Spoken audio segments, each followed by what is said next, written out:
Delta விவசாயிகளின் கண்ணீர் துடைக்க துணை நிற்காமல் நீலி கண்ணீர் வடித்த பச்சை துரோகிகள் எங்கே என எடப்பாடி பழனிசாமிக்கு முதலமைச்சர் மு.க.ஸ்டாலின் சரமாரியாக கேள்வி எழுப்பியுள்ளார்.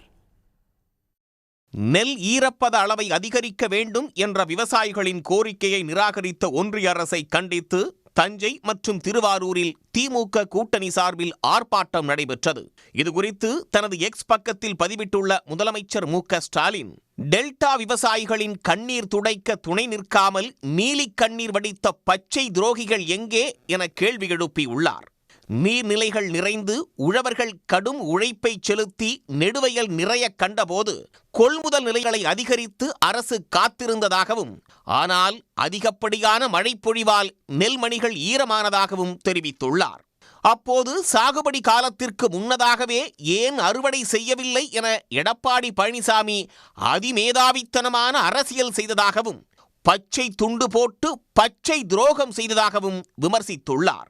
நெல்லின் ஈரப்பதத்தை 22% உயர்த்த வேண்டும் என்பது உள்ளிட்ட கோரிக்கைகளை வலியுறுத்தி பிரதமர் மோடிக்கு கடிதம் எழுதியதையும் அவர் சுட்டிக்காட்டியுள்ளார். அந்த கோரிக்கையை ஒன்றிய அரசு நிராகரித்த நிலையில் கழனியில் பாடுபட்ட உழவர்கள் களத்தில் போராடி கொண்டிருப்பதாக தெரிவித்துள்ள முதலமைச்சர், போராடுபவர்களுக்கு துணை நிற்க யாரிடம் அனுமதி பெற எடப்பாடி பழனிசாமி காத்திருக்கிறார் என்றும் கேள்வி எழுப்பியுள்ளார். கூட்டணி அமைத்தால் தமிழ்நாட்டுக்கு நன்மைகளை பெற்றுத்தர வேண்டும் என்ற நிலையில் சுயமரியாதையையும் உரிமைகளையும் அடகு வைக்க மட்டும்தான் கூட்டணி என்று பழனிசாமி நினைக்கிறாரா என்றும் வினவியுள்ளார்.